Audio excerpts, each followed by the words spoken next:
El día de hoy tenemos a Isabel Rojas, psicóloga y periodista, hija, nieta y hermana de psiquiatras. Platicamos con ella un tema muy padre sobre cómo lograr ser felices. Nos platicó sobre la voluntad, sobre el proyecto de vida que incluye el amor, el trabajo, la cultura, las amistades, una chorcha llena de aprendizajes. Quédense hasta el final.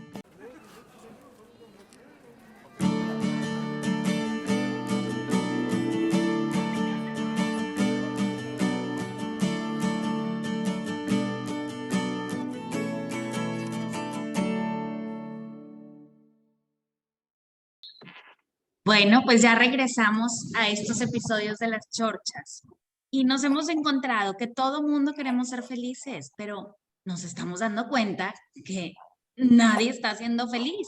Algo está sucediendo. Y para eso quisimos invitar a que platicara con nosotros a Isabel Rojas. ¿Cómo estás, Isabel? Muy bien, muy feliz de estar aquí con vosotras, de tener este chat con vosotras y nada, y a ver si sacamos mucho y muy bueno de provecho. Oye, Isabel, ¿qué nos puedes decir? ¿Por qué no estamos siendo felices? Ay, la felicidad es el gran tema. Yo, de hecho, en consulta hay muchísimas veces que pregunto, a ver, ¿tú quieres ser feliz? Y todo el mundo me dice, sí, sí, sí, yo quiero ser feliz. Y luego le digo, ¿tú estás dispuesto a hacer lo que hay que hacer para ser feliz? Y ahí muchísima gente me contesta, bueno, a ver, depende. Y es que es la gran ironía, es decir, todos queremos ser felices, es el gran tema del siglo XXI. Yo de hecho digo que estamos un poco obsesionados, es un momento de la historia en donde estamos un poco obsesionados por ser felices, pero pensamos que la felicidad supone pues no sufrimiento o supone hacer las cosas como uno las quiere hacer. Y ahí no está la clave. Yo siempre digo que hay que ser felices, pero no perfectos. Y esa es la gran diferencia. A mí hay gente que me dice, no, no, si yo lo hago todo y no soy feliz. Y yo lo hago todo significa voy al gimnasio, estoy con mis hijos, trabajo, quedo con las amigas, cualquier cosa. Y no son felices. Y efectivamente, porque la felicidad no es hacerlo todo. La felicidad no consiste en ser perfectos y llevar una especie como de lista de to-dos constante en mi día a día, sino la felicidad es irme acoplando a mi día a día, ir acoplándome a las cosas que me vayan pasando, sabiendo tener un proyecto de vida, pero sobre todo vivir muy instalado en el presente. El que hace todo de forma perfecta y no, es que yo mis 2 horas de ejercicio, no, yo como de forma súper natural, no, yo es que estoy con mis hijos y realmente tal, no, es que yo al final vive constantemente hiperalerta, es decir, está demasiado centrado en hacer las cosas, no en cómo las hago, sino simple y llanamente en hacerlas. Y ahí está una de las claves de lo que nos hace sufrir más a día de hoy, que es ir en modo checklist. Yo cada vez digo más que vivimos la vida en checklist. Me desperté, sí, la sandwichera, los niños, el cole, la escuela, vuelvo, no voy, pues esto, mi ejercicio, ya he llamado con tal, he mandado los correos electrónicos, he ido a ver a mi madre, check, check, check, check. Y claro, uno termina a las 7, 8 de la tarde o de la noche y dice, pero qué agotamiento de vida. Bueno, pues qué importante es que digamos, ¿realmente yo estoy dispuesto a hacer lo que tengo que hacer para ser feliz? Y esa es una de las primeras grandes preguntas que el ser humano nos tenemos que hacer a la hora de realmente querer ser felices. Una decisión, ¿no? Una decisión constante. Totalmente. Sí, sí, de mi día a día. No es de repente un día me levanto y soy feliz, no, sino que todos los días lucho por ser feliz. ¿Y cómo podemos ser felices? Yo desde muy pequeña he escuchado a mi padre decir, la felicidad consiste en tener buena salud y mala memoria. ¿Qué significa esto? Que la felicidad consiste en vivir muy en mi presente, disfrutando, saboreando lo que yo hago en mi día a día, habiendo cerrado mi pasado o las heridas del pasado y con cierta proyección del futuro. A día de hoy, hasta hace unos años, vivíamos siempre en el pasado. ¿Y si yo hubiese hecho? ¿Y si yo hubiese dicho? ¿Y si yo hubiese salido? ¿Y si yo hubiese el ojalá? La mística ojalatera que se llama. Pero a día de hoy, ¿qué pasa? Que vivimos mucho en proyección de futuro. Cuando yo haga, yo tendría, porque esto sería bueno, porque... Entonces, ¿qué ocurre? Que las personas que viven instaladas en el pasado terminan por tener una personalidad depresiva. No sé si alguna de vosotras ha tenido la típica amiga que de repente te empieza a hablar, no, porque es que lo dejé con el novio, ¿hace cuánto lo dejaste? No, hace 10 años. Escucha, hay que pasar página. A mí esto me Claro. pasa mucho en consulta, pacientes de no, es que Isabel, mi madre, no sabes el feo que me ha hecho. ¿Pero cuándo te lo ha hecho? No, cuando tenía 15 años y estaba yendo a la fiesta de graduación. Escucha, ya ha pasado la mitad de tu vida, entonces, move on. Y sin embargo también gente muy proyectada siempre al futuro. Y entonces, en este futuro es los famosos picos de cortisol, vivir de forma totalmente tensa, tensionada, que nos hace pues que siempre estemos, bueno, pues con poca empatía, siempre en clave de hacer, mucho en clave de que las cosas salgan. Yo siempre digo que en el momento que uno vive en modo checklist, en el momento que uno vive en modo hacer, pierde empatía con el de delante, porque no se para nunca, porque su corazón y su cabeza no está con el de delante, o no está con lo que está haciendo. Y estas personas pues terminan con muchísima ansiedad, con ataques de ansiedad, ni siquiera con ataques de ansiedad, sino con un nudo en el estómago, un nudo ahí en el pecho, que hay un momento dado que no le deja respirar. Y a mí hay gente que me viene a consulta y me dice, Isabel, no sé qué me pasa, es que no puedo respirar. Y entonces me empiezan a contarme y le digo, mira, es que es esto lo que pasa. No, no, no, no, pero te lo voy a explicar bien. Y digo, si es que aunque me lo explicas 3 horas, es que esto es lo que te pasa. Entonces, qué importante es que aprendamos a vivir en el presente. ¿Y cómo? Pues yo siempre lo digo, saborear lo que estoy haciendo, saborear con los sentidos, potenciar con los sentidos lo que estoy haciendo. ¿Qué significa esto? Pues que si yo estoy comiendo, estoy comiendo. Y entonces es qué buena está la comida, la ensalada, mira la vinagreta. Y no estoy comiendo y al mismo tiempo contesto un email y al mismo tiempo estoy oyendo de lejos a mis hijos que se están peleando. Por favor, no peleen.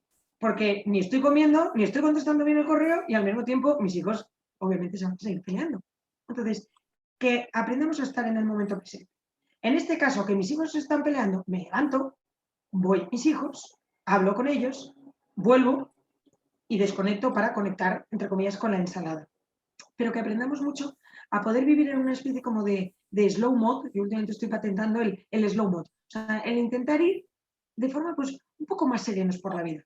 Y aquí es saber decir que no a cosas, es decir, ¿cuántas de nosotras o cuántos de los que nos escuchan se levantan diciendo una retahíla de cosas que tienen que hacer ese día?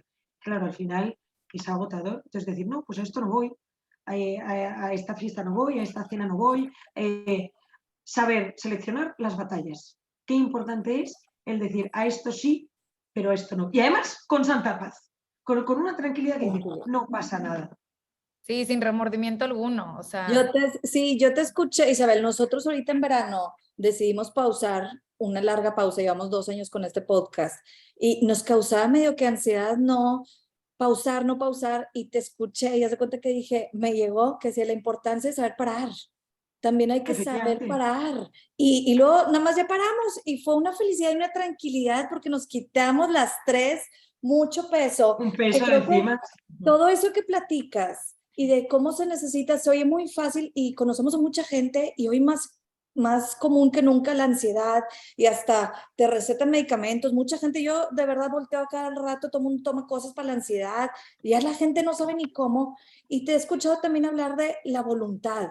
Todo esto y estos pensamientos se oye muy fácil, pero se trabaja. Y ese trabajo yo quisiera que nos platicaras de la importancia de la voluntad en las cosas pequeñas, un poquito. Pues mira, efectivamente, Eli.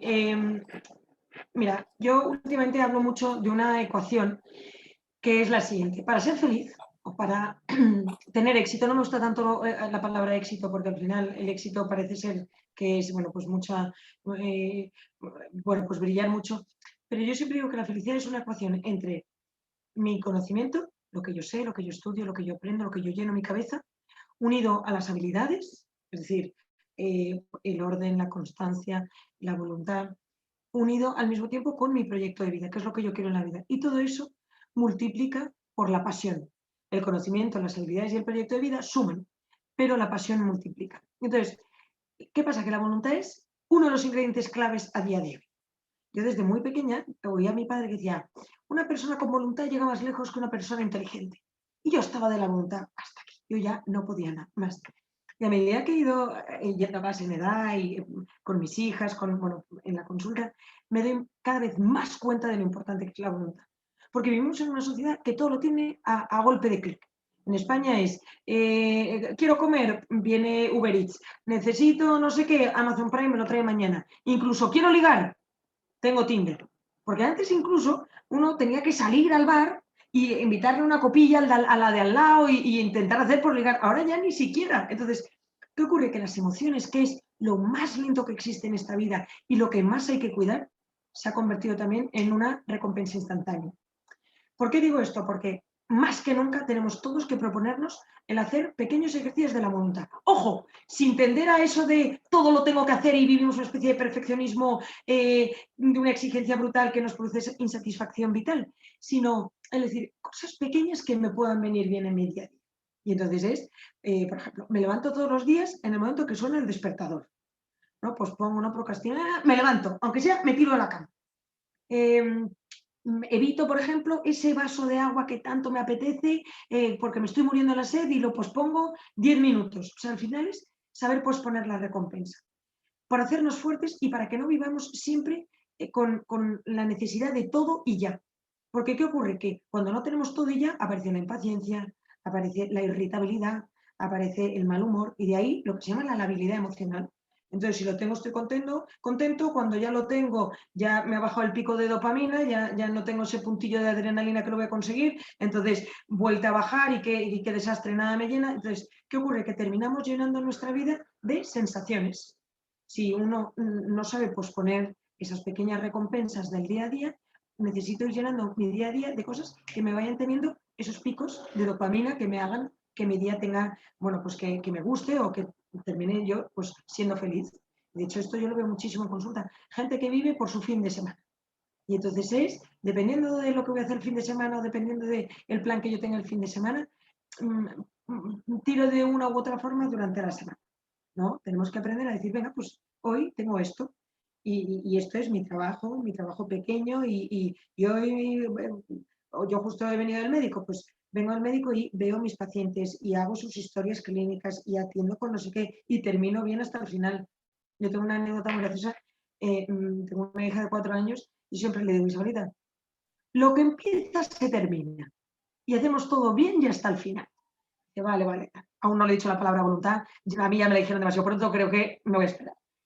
Y el otro día estaba yo terminando unos correos porque yo he hecho un poco de detox como él. Yo he decidido que este verano, este agosto, he decidido no contestar correo electrónico. Bueno, una paz, una tranquilidad que en septiembre, bueno, una ansiedad. Viendo ahí todos los correos que digo, bueno, esto ha sido el peor remedio que la enfermedad. Pero me ha venido fenomenal. Entonces estaba en esto contestando un correo electrónico y era un correo un poco sesudo de un paciente, bueno, pues que está en una situación un poco complicada. Y de esto que me llamaba mi hija, y entonces en mi foro interno estaba y dije, bueno, luego lo termino. Aparece mi hija, que no levanta 1 metro del suelo, imaginaros 4 años, mamá, lo que empieza se termina. Y pensé, ay, Dios mío santo. Entonces, bueno, estas son pequeñas cosas que uno dice, venga, yo cuido mi voz interior, yo puedo hacer las cosas, vamos a por ello, etcétera, etcétera. Pues pongo la recompensa, que eso es fundamental, y al mismo tiempo, y esto es lo que os decía antes, aprender a seleccionar las batallas. Es decir, aprender a seleccionar qué cosas sí que voy a luchar. A mí cuando algún paciente me dice, ya quiero tener voluntad, venga, hazme una tabla de ejercicios, y le pongo 2 o 3 ejercicios, me dice, no, hombre, pero ponme 10, ponme más. Empecemos con 2, 3 al día. Y estos 2, 3 al día pueden ser... yo os pongo ejemplos de cosas que suelo decir en consulta. Pues, por ejemplo, en las mujeres, no estar esperando en la mesa con el móvil o no esperar en una sala de espera de un médico, de lo que sea, con el móvil. Por ejemplo, no estar en la peluquería con el móvil. Y a la peluquería, por regla general, echamos un rato. Digo, no suele ser, y así una de las metas, bueno, pues no estar en la peluquería mirando el móvil. Llevarse un libro, hablar con el de al lado, escribir, no tengo ni idea. Y todo el tema de las pantallas nos ayudaría muchísimo a saber posponer la recompensa.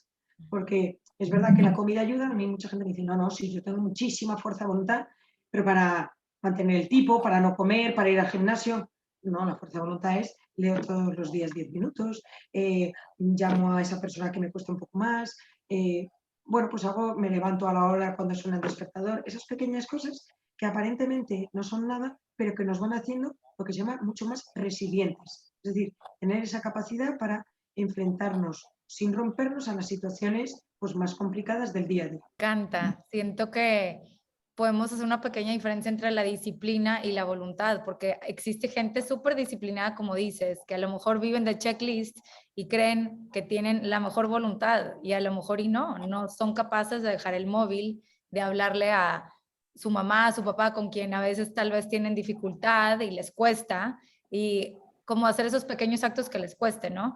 Sí, mira, yo por ejemplo, hay mucha gente también, sobre todo tengo un grupo de perfeccionistas bastante potente y a alguna de ellas les digo, a ver, de aquí a 2 meses, prohibido hacerse las uñas. No, no, no, no, pero qué horror, qué tal, qué cual. Bueno, pues ahí está, trabajar la voluntad, no me hago las uñas. O tengo otra que le digo, mira, todos los días, a partir de ahora, todos los días te vas a poner algo en tu vestir que no esté conjuntado. Porque esta me viene la camisa roja con el bigo azul, el pantalón azul con el cinturón rojo, los zapatos no sé qué, y digo, todos los días.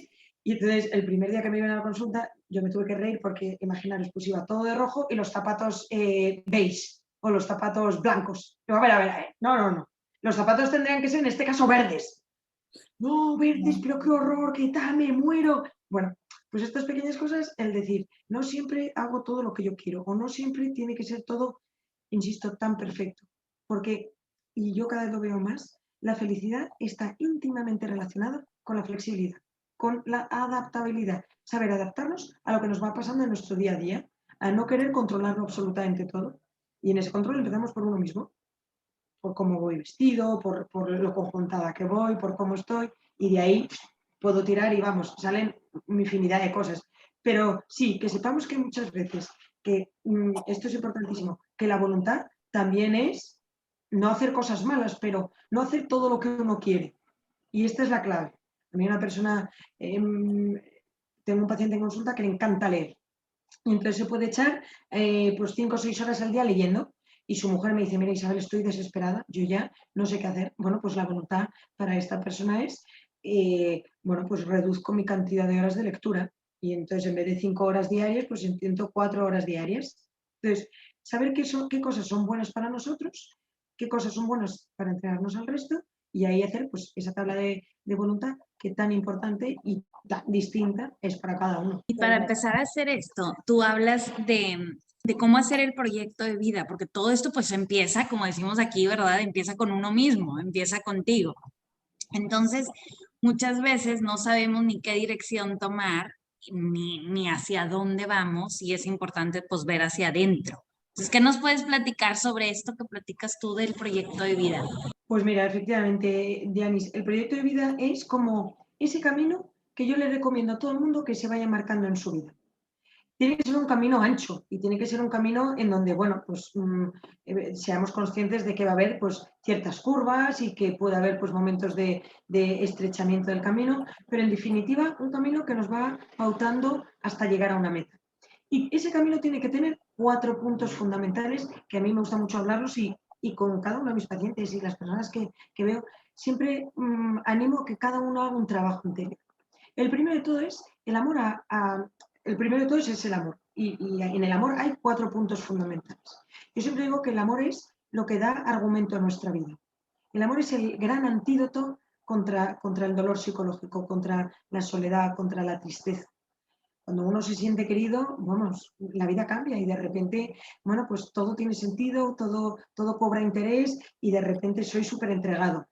A nivel neuronal se ha visto ya por qué y se sabe qué ocurre en nuestras neuronas y es que hay una desactivación de la corteza prefrontal y por tanto no vemos, digamos, la realidad como tal, pero no deja de ser el gran ingrediente de la vida.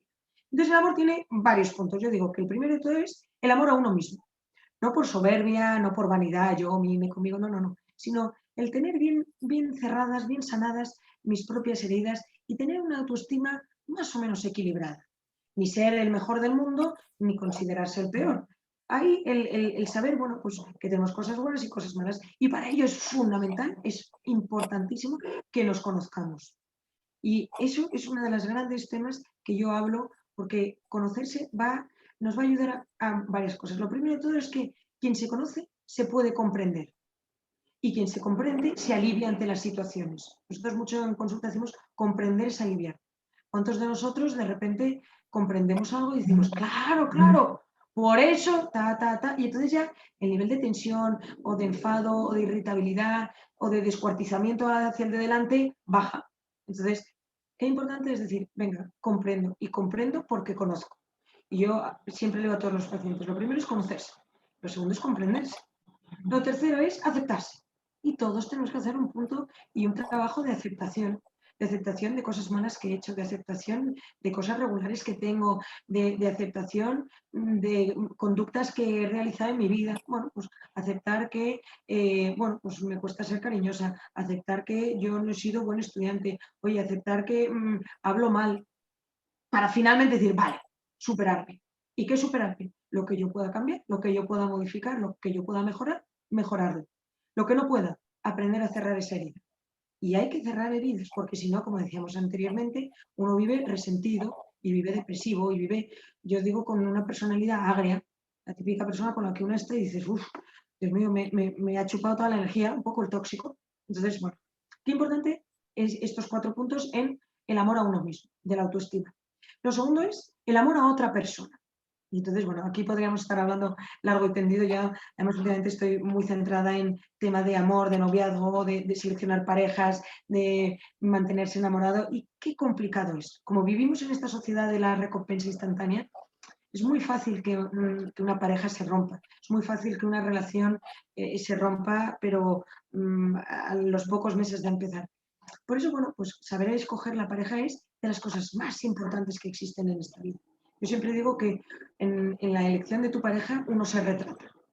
Cómo se ve, la percepción que tiene de uno mismo, la percepción que pretende que tenga en el resto. Entonces, bueno, que cada uno analice ahí un poco su elección afectiva y al mismo tiempo qué busca en el otro. Busca que me salve, busco en el otro que haga de mí todo lo que yo no he podido hacer de mí, busco simplemente que me quieran, busco la complementariedad. Entonces, bueno, pues saber que el amor es importantísimo. Hay una frase que yo he escuchado también mucho de mi padre que es, qué fácil es enamorarse y qué difícil mantenerse enamorado. Porque el amor cuando llega es ciego, pero cuando se va es lúcido como el agua. Entonces, bueno, que ahí sepamos muy bien seleccionar la pareja, cuidar la pareja y al mismo tiempo saber que el amor es algo que se trabaja todos los días. Lo tercero es el amor a algo superior. Es decir, tenemos que buscar en nuestro interior algo que llene nuestro corazón y que nos haga tener como aspiraciones grandes. Puede ser el amor a Dios o puede ser el amor pues a otro Dios, puede ser el amor a la naturaleza, puede ser el amor a los animales, pero tiene que ser algo grande, algo que llene mi corazón y que lo haga grande. Porque si no, ¿qué pasa? Que hay un momento dado en donde nuestra vida se nos hace poca y entonces de ahí que vayamos llenándolo de sensaciones. Yo siempre digo que cuando alguien no tiene un sentido en su vida, cuando la vida de alguien no tiene ese porqué, ese sentido de vida, uno lo llena con sensaciones. Y de ahí, pues, viajar, comer, los masajes, salir, beber, alcohol, drogas, redes sociales. Ojo, que no todas son malas, ni muchísimo menos, pero en el momento en que cambian mi sentido de vida por una sensación, sí. Por eso tenemos que tener un amor a algo superior, a algo intangible que nos haga, insisto, agrandar nuestro corazón. Y por último, el amor a lo que se llama el vínculo afectivo primario, es decir, que yo tenga bien cerradas o bien estructuradas mis relaciones afectivas con mis padres. Y esto es importantísimo. No pretender que nuestros padres sean perfectos, pero sí darnos cuenta de que nosotros tengamos bien asentado nuestro amor a nuestros padres, de que nosotros tengamos bien asentado pues esa emocionalidad, ese sistema emocional desde que somos pequeños, cuando seamos mayores, en el futuro, podremos realmente estar bien en una relación de pareja, estar bien con otras personas y, en definitiva, tener un apego seguro. Seguro que bueno, de esto habéis oído hablar, pero el apego al final es lo que hace que nosotros nos vinculemos de forma sana con todas las personas de nuestro alrededor. Por tanto, amor a uno mismo, amor a otra persona, amor a algo intangible y amor a algo superior. Lo segundo es el trabajo. Y el trabajo dignifica a la persona. Hay gente que me dice, no, ojalá yo no pudiese trabajar. Error. El ser humano tiene que trabajar y estamos hechos para trabajar. Otra cosa es que vivamos solo por el trabajo. Ahí digo, no. Pero realmente el trabajo nos dignifica, el trabajo nos ordena, nos estructura, el trabajo nos mete dentro de un ambiente social, el trabajo nos hace salir de nosotros mismos, salir de nuestras preocupaciones y cortar un poco esos pensamientos bucle que en muchas ocasiones tenemos cuando estamos demasiado pendientes de uno mismo.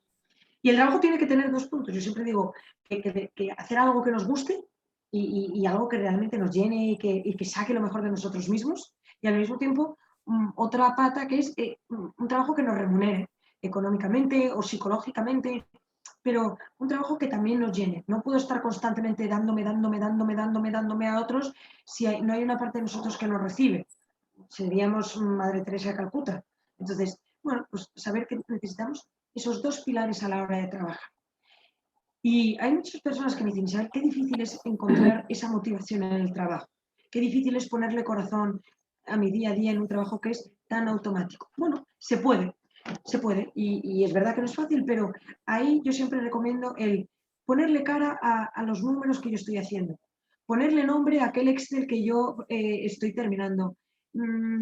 O sea, como proyectarte a el bien que tú puedes hacer hacia otras personas, sino con lo que estás haciendo, con las horas que dedicas. Entonces, bueno, pues ahí el darnos cuenta de la importancia también que tiene el no estar tanto rumiando qué horror, qué trabajo, lo de siempre, tengo que terminar, sino qué bien, me gusta, etc. Entonces, amor, trabajo. El tercer punto es cultura. Cultura, conocimiento, curiosidad. Tenemos que llenar nuestras cabezas de cosas que nos interesen. Tenemos que volver a llenar nuestras cabezas de esas pasiones, de esas aficiones que siempre hemos tenido, pero que por culpa de una pantalla, del móvil, de YouTube, de lo que sea, hemos perdido. Y mucho de este conocimiento es apagando o cerrando estas pantallas. Yo siempre digo que en el momento en que nosotros miramos algo con detenimiento, eso de repente como que adquiere interés, como que de repente es interesante. Y dices, ¡qué barbaridad!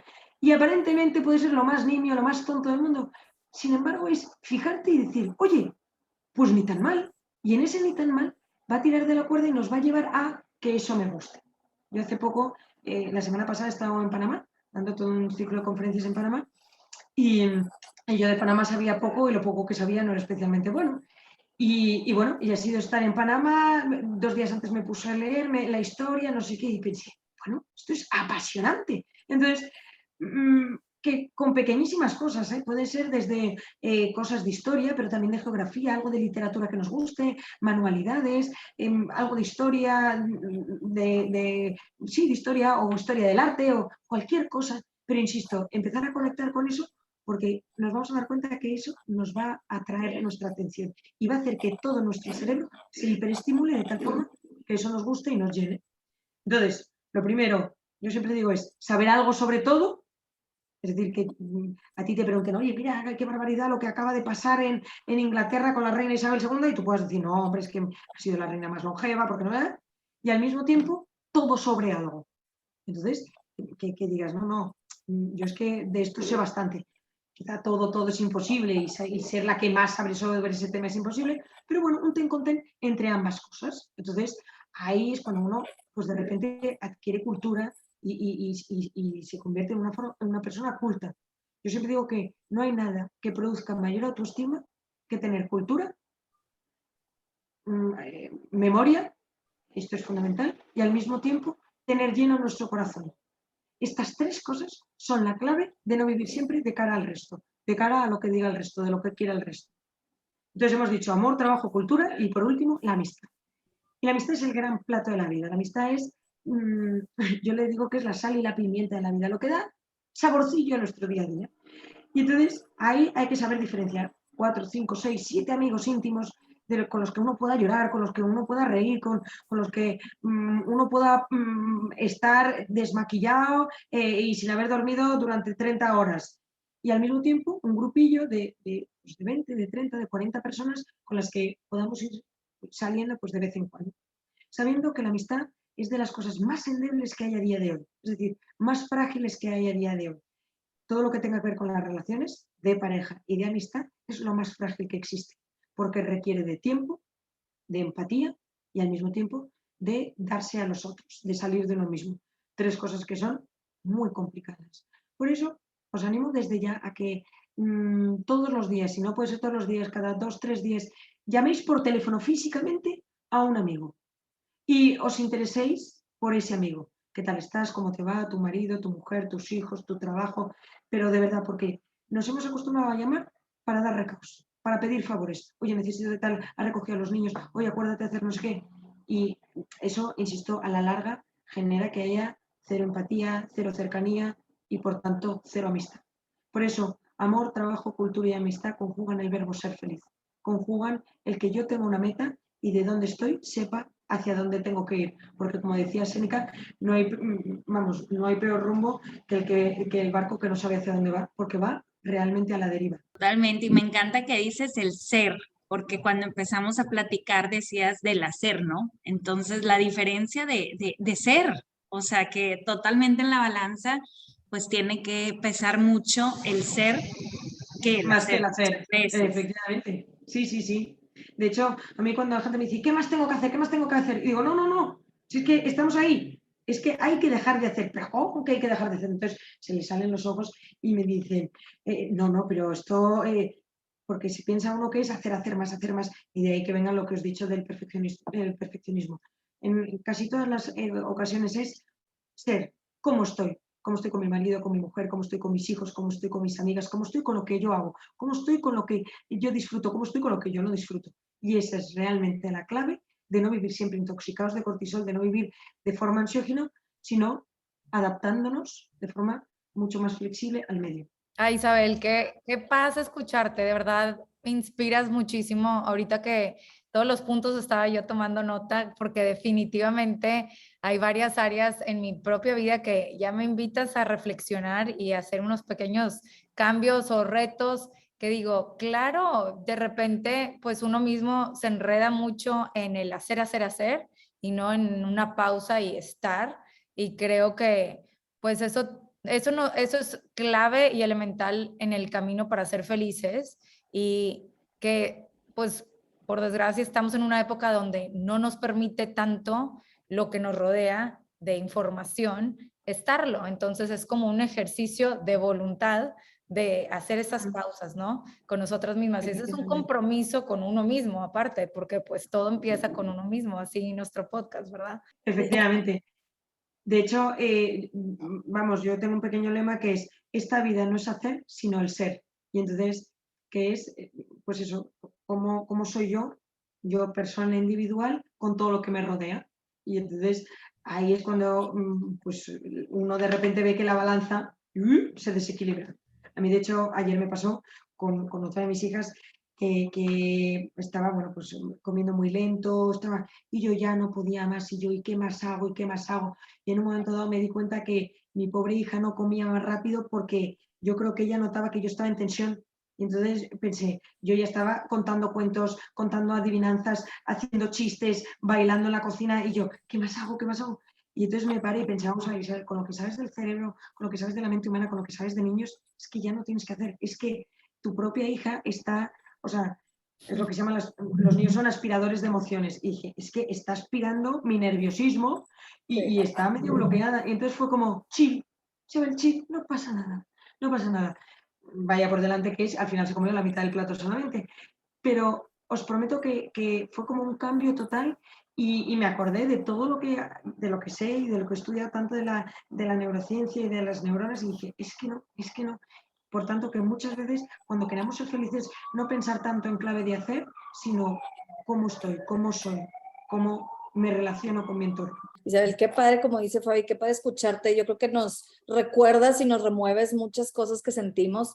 Siempre nos gusta terminar el podcast con cada una diciendo con qué se quedaron de esta chorcha, alguna idea, algo, porque luego entre lo que se le quedó Dianis o Fabi o así nos apoyamos y nos ayudamos. Y luego por último me encantaría que tú nos dijeras como un último mensaje con qué te gustaría que la gente se quede. Entonces para empezar me gustaría, Dianis, Fabi, ¿quién quiere empezar? ¿Con qué te quedaste de esta chorcha? Pues yo dos cositas que me encantaron. Casi siempre al final de mi día hago mi lista de palomeo lo que sí hice, ¿no?